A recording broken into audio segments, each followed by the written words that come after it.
Syro Malabar സഭയുടെ ആസ്ഥാനം ബിജെപിക്ക് വാർത്താ സമ്മേളനം നടത്താൻ തുറന്നു കൊടുത്തതിനെതിരെ കാത്തലിക് ഫോറം. ആദ്യമായിട്ടാണ് സഭയുടെ വേദി ഒരു രാഷ്ട്രീയ പാർട്ടിക്ക് വാർത്താ സമ്മേളനം നടത്താൻ വിട്ടുകൊടുക്കുന്നത്. ഛത്തീസ്ഗഡിലെ വിഷയവുമായി ബന്ധപ്പെട്ട സഭാ നേതൃത്വം ബിജെപി നേതാക്കളുമായി ഉണ്ടാക്കിയ സമവായം എന്തെന്ന് വെളിപ്പെടുത്തണം. സഭാതർക്കം രൂക്ഷമാക്കാൻ ഗൂഢാലോചന നടക്കുന്നുണ്ടെന്ന സഭയുടെ തന്നെ വെളിപ്പെടുത്തൽ ഇരിക്കെ തന്നെയാണ് ബിജെപി നേതാക്കളുമായുള്ള കൂടിക്കാഴ്ച നടന്നത്. കന്യാസ്ത്രീ വിഷയത്തിൽ പരസ്പര വിരുദ്ധമായ കാര്യങ്ങളാണ് ഛത്തീസ്ഗഡ് സർക്കാരും സംസ്ഥാന ബിജെപി നേതൃത്വവും പറയുന്നതെന്ന് പ്രസിഡന്റ് ബിനു പഴയച്ചിറ വാർത്താസമ്മേളനത്തിൽ ആരോപിച്ചു. അതേസമയം ഒരു ഇരട്ടത്താപ്പ് നടക്കുകയാണ്. സന്യാസിമാർ കുറ്റകൃത്യം ചെയ്തു എന്ന് പറഞ്ഞ് അടച്ചിട്ടിരിക്കുന്ന ബിജെപി ഏതർത്ഥത്തിലാണ് കേരള സഭയിൽ വന്ന് ഒരു എഗ്രിമെന്റ് ഉണ്ടാക്കിയിരിക്കുന്നത്?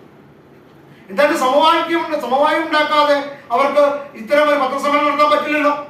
അപ്പം ഈ സഭയ്ക്കുള്ളിൽ മാവോയിസ്റ്റ് തീവ്രവാദികളുമായി അല്ലെങ്കിൽ മറ്റ് തീവ്രവാദ ശക്തികളുമായി ബന്ധമുള്ളവർ അവർ ഒക്കെ ചെങ്ങായിമാരാണ് എന്ന് പറഞ്ഞുകൊണ്ട് അവർ സാമ്പത്തികം കൈപ്പറ്റി എന്ന് പറയുമ്പോൾ ഇവിടെ സഭയ്ക്കുള്ളിൽ കലാപം ഉണ്ടാക്കുന്നവരെ സംരക്ഷിക്കാൻ ദേശീയ അന്വേഷണ ഏജൻസികൾ വരെ മടിക്കുന്ന സാഹചര്യത്തിൽ ഇവിടെ കോംപ്രമൈസ് ഫോർമുല ഉണ്ടാക്കിയിരിക്കുന്നു.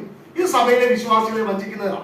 സീറോ മലബാർ സഭയുടെ എറണാകുളം അങ്കമാലി അതിരൂപതയിലെ വൈദികർ അടക്കമുള്ള ചില ആളുകൾക്ക് ദേശവിരുദ്ധ പ്രവർത്തനങ്ങൾ നടത്തുന്നവരുമായി ബന്ധമുണ്ടെന്നുള്ള നിലപാടെടുത്തത് അത് റോമിൽ അറിയിച്ചത് കത്തോലിക്ക മെത്രാൻ സമിതിയുടെ അധ്യക്ഷനായ Thrissur archbishop Mar Andrews Thazhath മെത്രോപോലിത്തയായിരുന്നു. ഇതിനെക്കുറിച്ച് നിരന്തരം ആവശ്യപ്പെട്ടിട്ടും ഒരു അന്വേഷണം പോലും നടത്തിയില്ല. UTV news, Palakkad.